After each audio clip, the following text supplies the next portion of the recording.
How's it going, everybody? Hello, My name is Benjamin, I'm Diego. and we're representing Limited Editions Comics Collectibles here in the RGV. So last week we went over the 10 Lives of Wolverine and the 10 Deaths of Wolverine for our midweek review. Sorry, not midweek, um, midpoint review for the actual series. So this week we're doing Devil's Reign, and Diego was generous enough to lend me his issue, so I'm caught up. And because he has read um, the tie-ins as well, he's going to be leading the charge.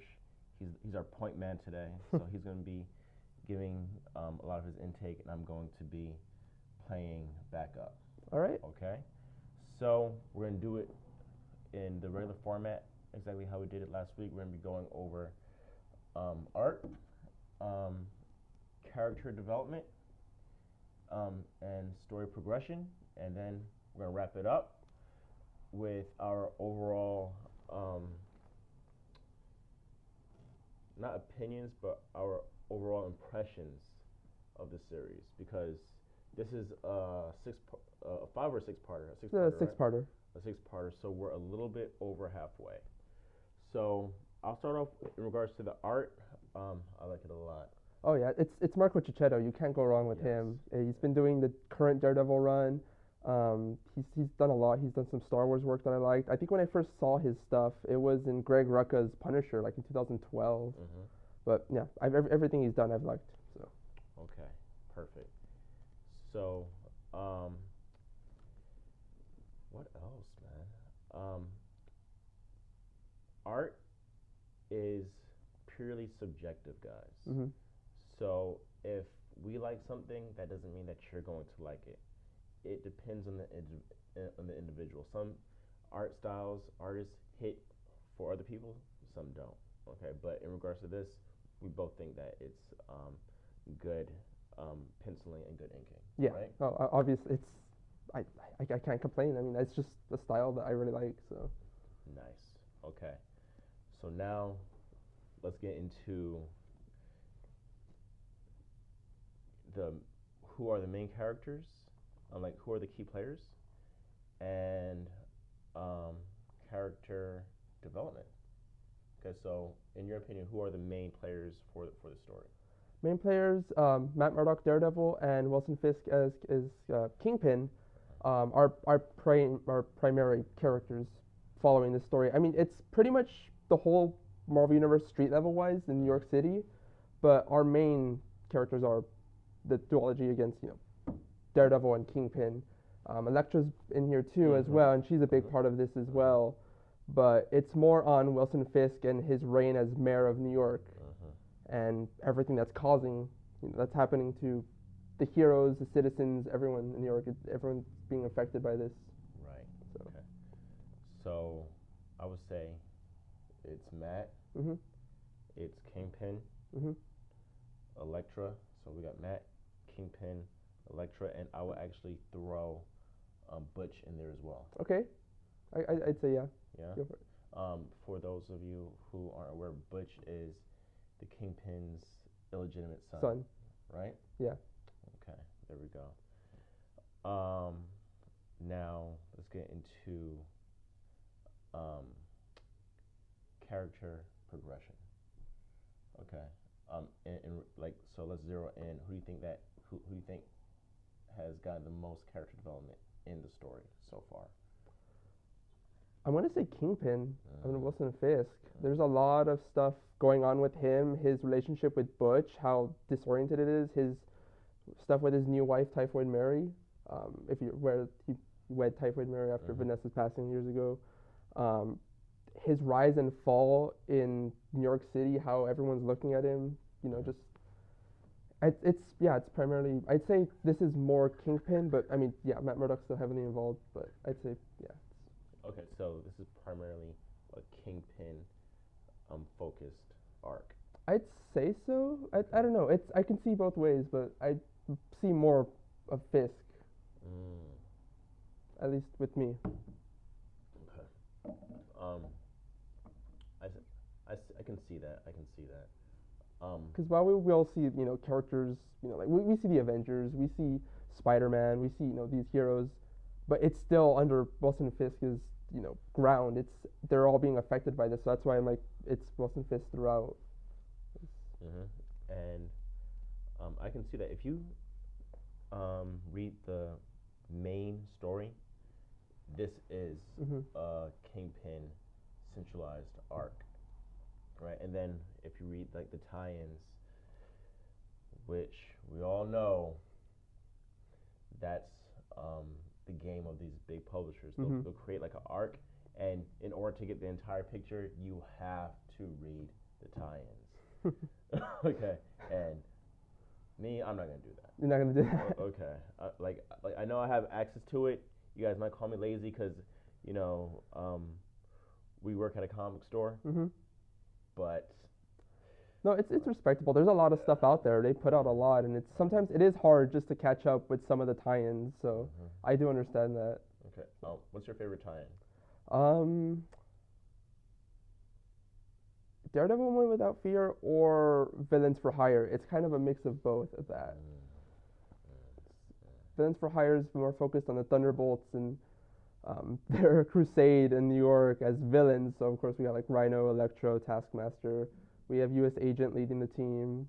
It's a fun little strange book, but I'm enjoying that. It's bizarre. Okay. If you guys don't know this about me, I'm really big into like the new. It's not really new anymore. IDW Turtles and the entire Foot Clan Ninja thing, because in that run of the Turtles, they go deep into Foot mythology and how they work. So I really like the character Karai. So Woman Without Fear, and in regards to Elektra, she's going through her past, her training with Stick, and then her induction into the Hand. Okay, and just like her trying to deal with that in regards to her relationship with Matt. And so, that being said, my favorite tie-in is the Elektra. Yeah, no, I can see that, and there's nothing wrong with that. I love it too. Yeah. Okay. Now, story progression. I'm just going to start off with this. I like the story. I like how it's going. This is very reminiscent to the Civil War arcs. I was feeling that exact way too. I felt the exact same way. I'm like, if you're a fan of the original Mark Millar, Steve McNiven Civil War, you're gonna like this. I feel so. But I'm like, how many times are you gonna do this? Do this. How many times are you gonna do this? So we got Civil War One, the Hero Registration Act, right? Yeah. And then Civil War Two. What was the big thing with that one? I'm gonna be honest. I blank on Civil War 2 a lot. I don't remember it as much. I know it was just this clash between Carol Danvers and Tony Stark, but I really don't remember Civil War 2 that much. Like, it's always like some type of friction between two like opposing forces that bring like that, like the little people get crushed for, right? Yeah. Okay, but then then just last year we had Kamal's Law, right? With the champions. And now, like, literally right after Kamal's Law, we have this. They bring it up in here, too. So. Exactly. Like, I mean, Marvel, I like it. Don't hurt me. Okay, right? But, like, it's just something that I just wanted to point out. But I like how the story is going so far. I liked how they chose Luke to lead the charge in regards to running for mayor versus Tony, because we're going to keep it non-political here, guys. But there's something to be said by someone who can relate to regular people having an effect, and being able to speak the people's talk and have the people's attention, because they come from the same area. Luke says, I'm a New Yorker, just like you. I don't wear a mask. Da, da, da, da. I'm just a guy that wants to help because that's what New Yorkers do. Yeah. Okay, and that's something that resonated with the people, and that's why he's running. Versus Tony. Tony's a good guy. Tony has money. Tony saved the world God knows how many times, but he's a rich kid. Mm-hmm. Okay, So how's he going to relate to the regular citizens of New York, especially the folks over in Hell's Kitchen? Well, there's even a bit in, I think it was issue 3. They're walking through Central Park, and some kids videotape the Avengers walking through, and they videotape Tony, and he's trying to bribe them, like, hey, just give me the video, I'll give you 10,000 for it, and they're like, I can get more than that on eBay or something. And then Luke Cage steps up and he's like, hey kids, just do me a favor and just not post it, and they respect the man because of course he's a fellow New Yorker, they know him. So I like that little bit. Exactly. All right, so another thing in regards to the Purple Man, right, and his children. So for those of you who don't know, like, the Purple Man has the ability to essentially control people's emotions, how people would react. But I think that the thing about it is that they have to not know that he's doing it, right? Like, he can't just walk up to a person. You already know what he's doing. It might have some type of hold, but you're going to know what's going on. Yeah. Right? Okay. So his kids, they have the same powers. And I don't know the kids' names. Do you? I don't remember their names. I just know, hey, they're his children. Okay. So the Kingpin, in order to win the election, he has the Purple Man, basically, like, he can control his powers using his cane. And in order to amplify the powers, he needs to collect the kids. And the kids are just running around, like, doing their own thing, trying to find their father. So hiding out in New York. And I think he's the elder one. He was like, you know what? So this lady sees the kids, and she's like, like, kids, do you need help? Blah, blah, blah. And when the young kid's like, okay, so she wants to help, let's have her help. And he was going to control her. And then the oldest one was like, you know what? Let's just take, like I want to see how it feels to accept someone's help because they want to help us. And we're not controlling them. So I'm not going to count that as character development because they're not. It is, but they're not primary characters. Like, we don't even know their names, but I think it helps to push the overlying story regarding, again, like, going back to trust and like the goodness of people. Okay, so for Woman Without Fear, issue 3? Issue 3. Before recording this, Diego was letting me know something, because I read 1 and 2, I didn't read 3. Regarding, and this isn't a spoiler because it came out last week. But it's still kind of a spoiler if you don't want to know. Right. If you don't want to know, just like, okay, mute or just ready. 10 seconds. Go. What happens? So in Daredevil Woman Without Fear number 3, it is revealed near the end that Matt Murdock was murdered in his bed. Somehow, some way, Matt Murdock was killed in his sleep. I don't think it's likely because, one, we know about solicitations for Marvel. We see that Daredevil's coming back in June, and we still see him on the covers for Devil's Reign 5, 6, and even the Omega issue.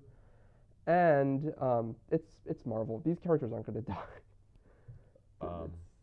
I'm going to make a prediction. This is Benjamin's prediction, that it's Mike. Yeah, I think it is. I'm 100% sure it is. Mike has to go. No one likes him anyway. So. Poor Mike. Sorry, Mike. Yeah. No one cares. Right.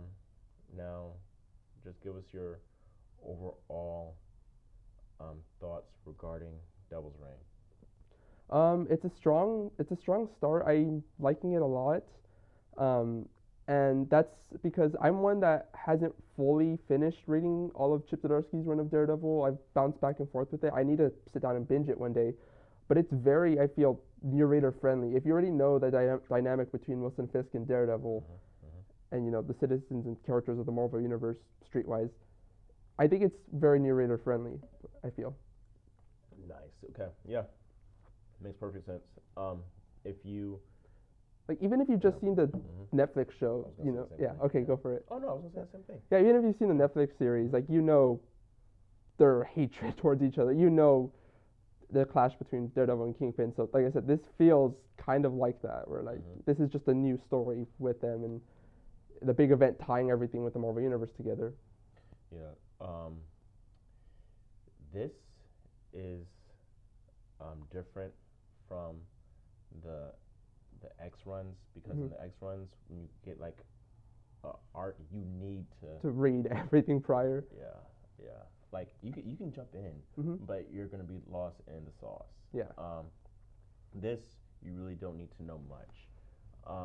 There's a couple things like really minor, Mhm. really minor. Like for example, um, how did Fisk in Matt's file, like in Daredevil's file, how did he figure out who Daredevil was?